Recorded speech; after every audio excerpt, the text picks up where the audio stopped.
एक खौफनाक वायरस धरती पर फैल चुका है और ये कोई आम वायरस नहीं है। ये ऐसा वायरस है जो इंसान के जिस्म को धीरे धीरे पत्थर बना देता है। एक एक हिस्सा सख्त होता जाता है जब तक पूरा इंसान पत्थर की मूर्ति न बन जाए। अगर किसी की त्वचा सांवली हो तो वो काले संगमरमर में बदल जाता है और अगर गोरी हो तो सफेद संगमरमर बन जाता है। लेकिन असली डर सिर्फ पत्थर बनना नहीं है। असल खौफ तब शुरू होता है जब जिस्म पूरी तरह सूख जाने के बाद टूटकर मिट्टी बन जाता है और वापस जमीन में मिल जाता है जैसे वो इंसान कभी था ही नहीं। एकदम रूह कंपा देने वाली बात। आज हम डूबने वाले हैं 2025 की disaster plus drama film alpha की पूरी कहानी में। ये फिल्म पहली बार कैन फिल्म फेस्टिवल में दिखाई गई थी और पाल्मे डोर के लिए नॉमिनेट भी हुई। मतलब साफ है हम किसी भारी आर्टिस्टिक मास्टरपीस की बात कर रहे हैं। कहानी शुरू होती है पेरिस के एक होटल में। देर रात एक छोटी लड़की हाथ में स्केच पेन लिए हुए एक आदमी के हाथ पर लाइनें बना रही है। उस आदमी के बाजू पर पुराने जख्मों और काले निशानों के निशान हैं। लड़की उन लाइनों पर टेढ़ी मेढ़ी आकृतियां बना रही है। वो आदमी बिल्कुल परेशान नहीं है, उल्टा वो लड़की के साथ एक छोटा सा राज शेयर करता है। वो एक छोटी सी भृंग बीटल निकालता है और हाथ पर रख देता है। लड़की खुशी से मुस्कुरा देती है। कीड़ा उसके हाथ पर चल रहा होता है। फिर अचानक सीन कट होता है। एक दूसरी अपार्टमेंट, तेज म्यूजिक, शोर और ढेर सारे टीनेजर्स पार्टी कर रहे हैं। इसी शोर में एक लड़का ड्रॉअर से टैटू मशीन निकालता है और नशे में धुत एक लड़की के बाजू पर अजीब सा सिंबल टैटू कर देता है। वो लड़की है अल्फा, फिल्म की हीरोइन। अल्फा इतनी ड्रंक है कि उसे नीडल का दर्द तक महसूस नहीं होता। रात को वो लड़खड़ाती हुई घर पहुंचती है। दरवाजा खोलते ही उसकी माँ उसकी हालत और शराब की बदबू देख लेती है। माँ नफरत और गुस्से से देखती है। उसे बाथरूम में ले जाकर गर्म पानी से नहलाती है। लेकिन कपड़े उतारते वक्त उसकी नजर अल्फा के नए टैटू पर पड़ जाती है। माँ का खून खौल उठता है। उसे लगता है अल्फा चुप के टैटू शॉप चली गई। माँ बहुत स्ट्रिक्ट है। उसे लगता है टैटू अच्छे लोगों का काम नहीं। लेकिन उसकी घबराहट के पीछे एक और बड़ा डर छुपा है। वो डर है स्टोन वीरस का। ये वायरस दुनिया भर में फैल चुका है। किसी को नहीं पता ये कहां से आया, कैसे फैलता है। सबसे खतरनाक बात यह है कि इसका इंक्यूबेशन पीरियड बहुत लंबा होता है। सालों तक शरीर में सोया रह सकता है। जब इंसानों को इसका पता चला तब तक 2.5 साल बीत चुके थे और आधी दुनिया इन्फेक्टेड हो चुकी थी। माँ डर जाती है कि टैटू वाली नीडल कंटेमिनेटेड हो सकती थी। वो तुरंत अल्कोहल लेकर टैटू साफ करती है और तय करती है कि कल अल्फा को हॉस्पिटल ले जाएगी जहाँ वो खुद नर्स है, टेटनस इंजेक्शन लगवाने। लेकिन रिबेलियस अल्फा उसकी आंखों में आंख डालकर चुपचाप विरोध जताती है। रात को अल्फा जागती है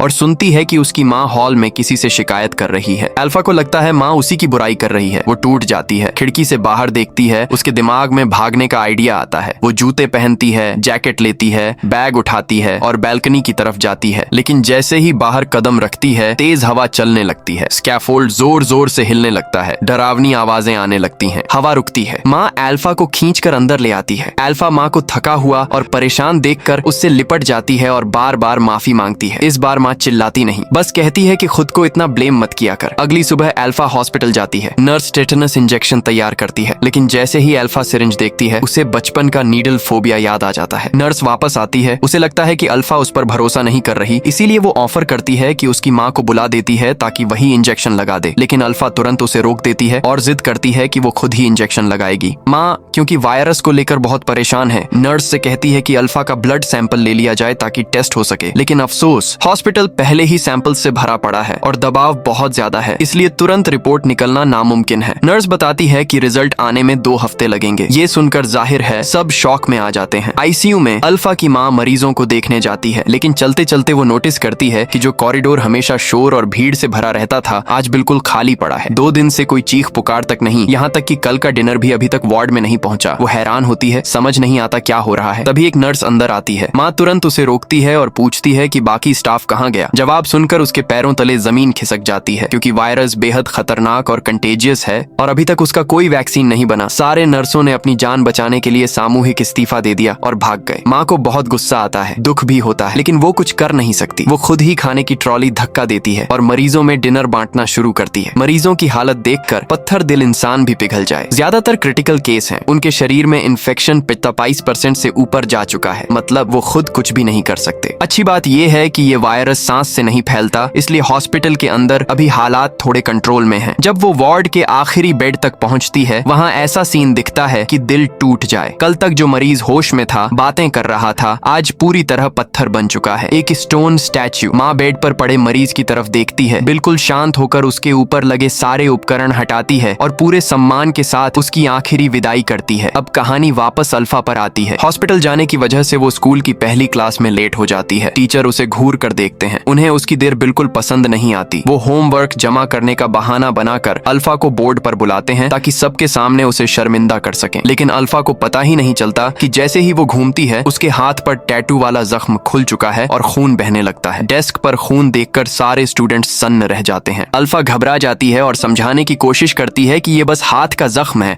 सुबह हॉस्पिटल में इलाज हो चुका है। लेकिन वायरस के डर की वजह से उसके क्लासमेट्स मरने जितना डर जाते हैं कि कहीं ये इन्फेक्टेड ना हो और उन्हें भी लग जाए। टीचर क्लास में पैनिक रोकने के लिए अल्फा को कहता है कि पहले क्लिनिक जाकर जख्म साफ कराओ। अल्फा अपने साथियों को गहरी सांस लेते हुए देखती है और उनकी ठंडी निगाहों से दुखी हो जाती है। वो किताबें उठाती है और जल्दी से क्लास से निकल जाती है। बाहर निकलते ही उसका एक दोस्त एड्रियन उसके पीछे दौड़ता है, लेकिन अल्फा क्लिनिक नहीं जाती। वो सीधे वॉशरूम जाती है ताकि एड्रियन से सबकी नजरों से दूर बात कर सके। घर लौटने पर अल्फा थोड़ा आराम करना चाहती है, लेकिन जैसे ही अपने कमरे में जाती है वहाँ एक एक्स्ट्रा बेड देखकर चौंक जाती है। वो लिविंग रूम में जाती है। पूरा घर उलटा पुलटा पड़ा होता है। उसे लगता है कोई चोर घुस आया है। वो माँ को कॉल करने वाली होती है, लेकिन वापस कमरे की तरफ जाते हुए एक अजनबी आदमी को सोता हुआ देख लेती है। अल्फा बुरी तरह डर जाती है। वो भागकर किचन में छिप जाती है और अंदर से दरवाजा लॉक कर लेती है। बाहर से खटखट की आवाज आती है। वो टेबल से एक छोटी चाकू उठा लेती है और आदमी को चेतावनी देती है कि पास मत आना। लेकिन वो आदमी बिल्कुल शांत रहता है और ठंडे लहजे में बोलता है, घबराओ मत। वो कहता है उसका नाम अमीन है और वो अल्फा का मामा है, उसकी माँ का छोटा भाई। वो बताता है कि उसने अल्फा को तब गोद में उठाया था जब वो छोटी बच्ची थी, लेकिन अल्फा को बिल्कुल याद नहीं कि उसका कोई मामा भी है, और अगर है भी तो 10 सालों से कहाँ था। अल्फा को उस पर शक होता है। अमीन अपनी गैर हाजिरी की वजह बताता है। कहता है उसकी सेहत काफी समय से खराब चल रही थी। वो कहीं और रहता था और हाल ही में वापस आया है, और क्योंकि अभी उसके पास कोई घर नहीं है वो मजबूरी में यहाँ आया है। वो अपनी बहन यानी अल्फा की माँ पर डिपेंड करता है जब तक अपने हालात ठीक नहीं कर ले। उसकी बातें थोड़ी बहुत लॉजिकल लगती हैं, लेकिन अल्फा अभी भी पूरी तरह भरोसा नहीं करती। उसे अभी भी उसकी बात हजम नहीं हो रही। लड़की बस अपना दिमाग जोर लगाकर सोच रही होती है कि सच में क्या उसका कोई मामा इस नाम का था भी या नहीं। अमीन हाथ बढ़ाता है और बड़ी सफाई से उसके हाथ से वो छोटी चाकू ले लेता है, और ठीक उसी पल माँ काम से वापस आ जाती है। जैसे ही अल्फा अपनी माँ को देखती है दौड़कर उसके पास जाती है मदद मांगने। माँ अमीन की पहचान कंफर्म करती है और कहती है, हाँ यही तुम्हारा मामा है। इतना ही नहीं, वो अल्फा से कहती है कि जाओ अपने मामा को सलाम करो। जब पता चलता है कि अमीन सच में उसका मामा है, अल्फा को थोड़ा गिल्ट महसूस होता है, लेकिन साथ ही उसे लगता है कि माँ का बर्ताव ठीक नहीं है। मतलब घर का हॉल इतना बड़ा है, कोई भी वहाँ सो सकता है, फिर जरूरी क्या था कि मामा उसकी ही कमरे में सोए। अल्फा मुंह फेर कर चली जाती है परेशान होकर, और माँ बेटी को मनाने की जगह अमीन के साथ हंसने मजाक करने लगती है। लेकिन अल्फा को नहीं पता कि उसकी माँ उससे और भी बड़ी बातें छुपा रही है। असल कहानी ये है कि अमीन बचपन में गलत रास्ते पर चला गया था और बुरी आदतों का आदी बन गया। एक दिन अल्फा की माँ काम से लौटी तो देखा उसका भाई दरवाजे के सामने बेहोश पड़ा है। ये देखकर माँ और दूसरा भाई उस पर बहुत गुस्सा हुए, लेकिन अल्फा की माँ डॉक्टर थी, वो उसे छोड़ नहीं सकी। उसने तुरंत CPR देना शुरू किया। कई डरावने मिनटों के बाद अमीन को होश आया। हालांकि वो मौत से चमत्कारिक रूप से बच गया, लेकिन उसी दिन के बाद उसने घर छोड़ दिया और भाग गया, फिर कभी वापस नहीं आया। इधर अल्फा हॉस्पिटल जाती है ब्लड सैंपल देने, लेकिन वहाँ हालत बद से बदतर, मरीज ही मरीज। उसे रिसेप्शन एरिया में बैठकर अपनी बारी का इंतजार करना पड़ता है। बैठे बैठे वो अपने इंग्लिश टीचर को देखती है जो एक बूढ़े आदमी को सहारा देकर अंदर ला रहे होते हैं। वो आदमी वायरस से संक्रमित है। अल्फा अदब से टीचर को सलाम करती है। सैंपल देने के बाद वो वापस स्कूल लौटती है दिन पूरा करने, लेकिन मुसीबतें कभी अकेली नहीं आती। PT क्लास में उसके हाथ का जख्म फिर खुल जाता है और खून उड़ती हुई गेंद पर गिर जाता है। जैसे ही बच्चे गेंद पर खून देखते हैं सब उसे घिन और डर से घूरने लगते हैं। यहाँ तक कि स्पोर्ट्स टीचर भी डर जाता है कि कहीं अल्फा संक्रमित ना हो। वो जल्दी से कहता है, जाओ क्लिनिक में दिखाओ। अल्फा मुड़ती है तो देखती है टीचर तौलिया लेकर गेंद साफ कर रहा है घिन से, फिर उसे कूड़े में फेंक देता है जैसे वो कोई संक्रमित चीज हो। क्लासमेट्स का ये बर्ताव अल्फा को अंदर से तोड़ देता है। यहाँ तक कि एड्रियन, जिसे वो दोस्त समझती थी, उसके चेहरे पर भी डर साफ दिखने लगता है। जब अल्फा देखती है कि एड्रियन भी उस पर शक कर रहा है, वो स्पोर्ट्स हॉल से निकल जाती है भारी सांसों और डिप्रेशन के साथ। स्कूल के बाद अल्फा और उसकी माँ नानी के घर जाते हैं। आज त्योहार है और पूरा परिवार वहाँ लंच के लिए जमा हुआ है। सीढ़ियाँ चढ़ते हुए अल्फा 2 आदमियों को रास्ते में पड़ा देखती है। उनके पास जमीन पर सिरिंज पड़ी होती है। साफ है दोनों नशेड़ी हैं। माँ उन्हें सख्त लहजे में चेतावनी देती है कि अमीन के पास दोबारा मत आना, उसे उस रास्ते पर मत घसीटना, वरना पुलिस बुलाकर तुम्हें अंदर करवा दूंगी। लेकिन वो दोनों आदमी न तो सुनते हैं न समझते हैं। सब ऊपर नानी के घर पहुंचते हैं। मामा और बाकी रिश्तेदार पहले से आ चुके होते हैं। सब तैयारियों में लगे रहते हैं। अल्फा अकेली डाइनिंग टेबल पर बैठी खोई खोई रहती है। अमीन के नशे और पुराने झगड़ों की वजह से रिश्तेदार उसे ऐसे ट्रीट करते हैं जैसे वो मौजूद ही ना हो। कोई उससे बात नहीं करता, कोई सलाम तक नहीं करता। करता। खाने के बीच अल्फा देखती है कि अमीन उठकर कमरे में चला जाता है और माँ परेशान होकर उसके पीछे जाती है। अल्फा दरवाजे की दरार से झांकती है। अंदर का सीन दिल तोड़ देता है। अमीन जमीन पर गिरा पड़ा है और माँ उसे होश में लाने की कोशिश कर रही है, सीपीआर दे रही है। जैसे ही माँ अल्फा को दरवाजे पर खड़ा देखती है, तुरंत उठकर दरवाजा बंद कर देती है। उसी पल नानी पास आ जाती है। हालांकि अल्फा अपने मामा को पसंद नहीं करती, लेकिन वो नानी की आंखों में मायूसी नहीं देखना चाहती, इसलिए वो कह देती है कि माँ थोड़ी बीमार है और अंदर आराम कर रही है। नानी मान जाती है, प्यार से अल्फा के चेहरे पर हाथ फेरती है। उनके यहाँ ये रिवाज है कि बड़े लोग बच्चों को आशीर्वाद देते हैं, लेकिन अफसोस नानी का ये आशीर्वाद आगे आने वाले तूफान के सामने किसी काम का नहीं होगा। और स्कूल में अल्फा को मिलने वाली तन्हाई और बुलिंग दिन ब दिन बढ़ती जाती है, क्योंकि अभी तक किसी को ठीक ठीक नहीं पता कि वायरस फैलता कैसे है। क्लासमेट्स डरे हुए हैं, कोई भी उससे पास आना नहीं चाहता। खासकर स्विमिंग क्लास में लड़कियों का एक ग्रुप अल्फा को बाथरूम में घेर लेता है और उसे स्विमिंग क्लास अटेंड करने से रोक देता है, लेकिन अल्फा चुप नहीं रहती। वो कमजोर दिखने से इनकार कर देती है और उन्हें डराने के लिए एक खतरनाक हरकत करती है। वो उन लड़कियों पर थूक देती है। लड़कियां सन्न रह जाती हैं। कुछ देर बाद स्विमिंग क्लास में वही लड़की जिस पर अल्फा ने थूका था, मौका देखकर पीछे से उस पर हमला कर देती है। सब मिलकर अल्फा को पकड़ लेते हैं और पानी के अंदर दबा देते हैं, उसकी सांस रोक देते हैं। अल्फा तड़पती है, खुद को बचाने की कोशिश करती है, लेकिन गलती से पूल की दीवार से टकरा जाती है। उसकी खोपड़ी छिल जाती है और खून पानी में फैलने लगता है। जैसे ही लड़कियां पूल में खून देखती हैं, वो चीखते हुए भाग जाती हैं। बाद में माँ को पता चलता है कि उसकी बेटी स्कूल में घायल हो गई है, तो वो तुरंत दौड़ कर आती है, लेकिन झटका तब लगता है जब स्कूल का प्रिंसिपल उन लड़कियों को सजा देने की जगह ठंडे दिल से कहता है कि अल्फा को छुट्टी दे दी जाए। अल्फा की माँ उसे समझाने की कोशिश करती है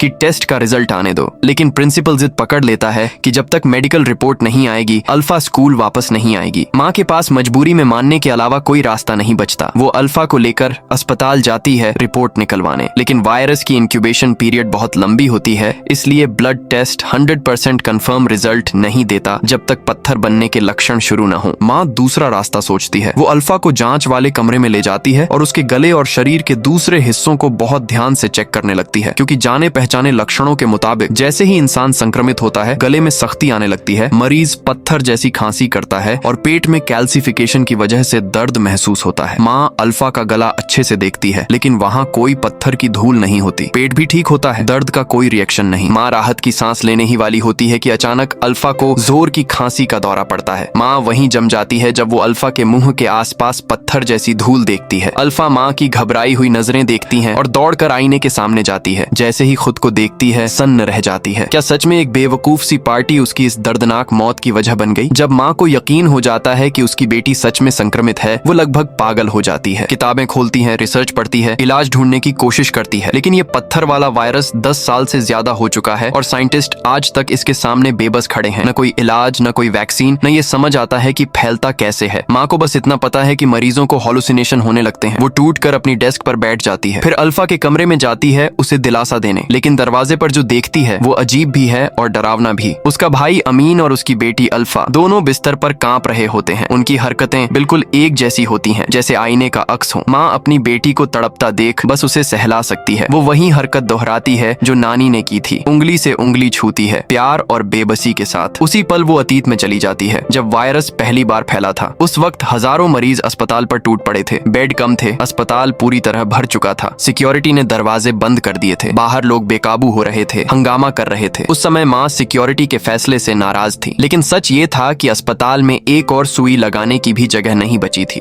गार्ड मजबूर थे। वो लोगों को शांत करने की कोशिश कर रही थी। कुछ गंभीर मरीजों को अंदर ले आई, लेकिन बीमार लोग इतने ज्यादा थे कि वो सबको नहीं बचा सकी। काले बैगों में लाशें अस्पताल के गलियारों में भर गई थीं। सब वायरस की वजह से मरे थे। कोई भी माँ बाप अपने बच्चों की लाश लेने नहीं आ रहे थे। अस्पताल मजबूरी में शवों को गलियारों और आईसीयू में ही छोड़ देता था। वार्ड्स मरीजों से ठसाठस भरे पड़े थे। डॉक्टरों ने हालत बिगड़ने से रोकने के लिए हर तरीका आजमाया, लेकिन उनकी सारी कोशिशें नाकाम रहीं। इलाज किसी काम का नहीं था। सिर्फ एक चीज अलग अलग थी, हर इंसान में पत्थर बनने की रफ्तार। कुछ लोग एक ही दिन में पूरी तरह पत्थर बन जाते थे और कुछ के साथ ये प्रोसेस सालों ले लेता था। दुर्भाग्य से अमीन उन लोगों में था जो पहली लहर में ही संक्रमित हो गए थे। शुरुआत में अमीन की हालत बेहद गंभीर थी। उसकी पूरी पीठ पत्थर में बदल चुकी थी। उसकी बहन ने सैंपल लेने की कोशिश की, लेकिन जैसे ही सुई चुभाई, खून रुकने का नाम ही नहीं ले रहा था। वो गॉज लेकर घाव बंद करने लगी। तभी अचानक तबाही हो गई। अमीन की पीठ का जो हिस्सा पत्थर बन चुका था, वो उसकी आंखों के सामने फट गया और दरक गया। इसी वजह से अब अब अल्फा का स्कूल जाना बंद हो गया। उसे घर में ही कैद रहना पड़ा अपने मामा अमीन के साथ। हालांकि माँ ने कभी साफ साफ नहीं कहा, लेकिन अल्फा पहले से जानती थी कि उसके मामा की जिंदगी में नशे और निजी समस्याएं थीं। पहले अल्फा शायद उन्हें नीची नजर से देखती, लेकिन जब खुद को स्कूल से अलग थलग पाया और लोगों की दर्दनाक निगाहें महसूस की तो उसे अपने मामा का दर्द समझ आने लगा। अब दोनों बैठकर बातें करते, दिल खोलते। माँ घर भागती हुई लौटती है, दुनिया भर की चिंता उठाए हुए। वो एक बहुत बड़ी पानी की बोतल लेकर आती है और अल्फा से कहती है कि उसे रोज बहुत सारा पानी पीना होगा। अल्फा समझ नहीं पाती कि पानी का इतना क्या चक्कर है, तो बस थोड़ा सा पी लेती है ताकि माँ खुश हो जाए। लेकिन जब माँ देखती है कि बेटी इसे हल्के में ले रही है तो गुस्से में उसे जबरदस्ती पानी पिलाती है। असल वजह ये थी कि अपनी रिसर्च में माँ ने पाया था कि ज्यादा पानी पीने से पत्थर बनने की प्रक्रिया थोड़ी धीमी हो सकती है और गला कुछ नरम रहता है। लेकिन अमीन, जो पहले से संक्रमित था, जानता था कि ये सब बेकार है। पानी का असर बहुत कमजोर होता है। अगर मरीज की इम्यूनिटी कमजोर हो तो वायरस सिर्फ 3 घंटे में पूरा शरीर पत्थर बना सकता है। असली इलाज सिर्फ वैक्सीन है। लेकिन माँ तो एक साधारण डॉक्टर है, जबकि दुनिया के सबसे बड़े साइंटिस्ट सालों से कुछ नहीं कर पाए। वो अपनी बहन को समझाने की कोशिश करता है, जब अल्फा वैसे भी संक्रमित हो चुकी है तो उसे घर में कैद रखना गुनाह है। उसे खुलकर जीने दो, खुश रहने दो, जो वक्त बचा है उसमें जो दिल करे करने दो। लेकिन माँ इस सोच से डर जाती है कि उसकी बेटी दूसरों को संक्रमित कर देगी। वो इस बात को सख्ती से नकार देती है। बात बहस में बदल जाती है और फिर बड़ी लड़ाई हो जाती है। आखिर में दोनों अलग अलग हो जाते हैं। दिलों में कड़वाहट रह जाती है। घर से निकलने से पहले माँ दरवाजा बाहर से लॉक कर देती है ताकि अल्फा भाग न सके। लेकिन अजीब घटनाएं अभी खत्म नहीं हुई थीं। रात को अल्फा अपने बिस्तर पर उदास लेटी होती है। करवटें बदलती रहती है। सोचती है कि उसकी जिंदगी इतनी जल्दी और इतने भयानक तरीके से खत्म होने वाली है। तभी ऊपर से शोर सुनाई देता है। वो आंखें खोलती है और देखती है सब कुछ सामान्य है। वो डरावना सीन सिर्फ एक सपना था। अमीन देखता है कि उसकी भांजी पूरी तरह टूट चुकी है तो वो एक पागलपन भरा फैसला लेता है। खिड़की खोलता है। वो उसे एक नाइट क्लब में ले जाता है। लेकिन ये आम क्लब नहीं होता। ये एक सीक्रेट जगह होती है जहाँ सिर्फ वायरस से संक्रमित लोग आते हैं। वहाँ सब हंस रहे होते हैं, नाच रहे होते हैं, मजाक कर रहे होते हैं। कोई किसी से नहीं डरता, कोई किसी को घिन की नजर से नहीं देखता। अल्फा ये सब देखती है और उसका डिप्रेशन एक पल में गायब हो जाता है। वो खुशी से उछलती हुई डांस फ्लोर पर उतर जाती है। पूरी रात वहाँ बिताते हैं। सुबह होने पर बाहर निकलते हैं। अमीन अल्फा से कहता है, जो वक्त बचा है उसे खुलकर जियो। दिल में जो दबा है सब बाहर निकाल दो। अल्फा मामा की बात मानती है और उसके दिमाग में एड्रियन का ख्याल आता है। वो एड्रियन के घर जाती है। उसे देखकर एड्रियन बहुत खुश होता है, लेकिन उसी पल झटका लगता है। अल्फा अमीन की पीठ पर वही टैटू देख लेती है, बिल्कुल वैसा ही टैटू जैसा उसके हाथ पर बिल्कुल उसी जगह। सच अचानक सामने आ जाता है। जिस इंसान ने पार्टी वाले दिन उसका टैटू बनाया था वो कोई और नहीं बल्कि एड्रियन खुद था और वही टैटू उसकी इन्फेक्शन का कारण बना। अल्फा को गुस्सा आ जाता है। वो एड्रियन से सामना करती है और कहती है कि उसकी टैटू मशीन वायरस से संक्रमित थी और उसे भी तुरंत टेस्ट करवाना चाहिए। एड्रियन कुछ बोल पाता उससे पहले ही अल्फा उसे वहीं छोड़कर चली जाती है। वो अंदर ही अंदर उबल रही होती है। बस में बैठ जाती है। वो इस पूरी दुनिया से भाग जाना चाहती है, लेकिन बस में ही उसे झटका लगता है। उसका मामा अमीन भी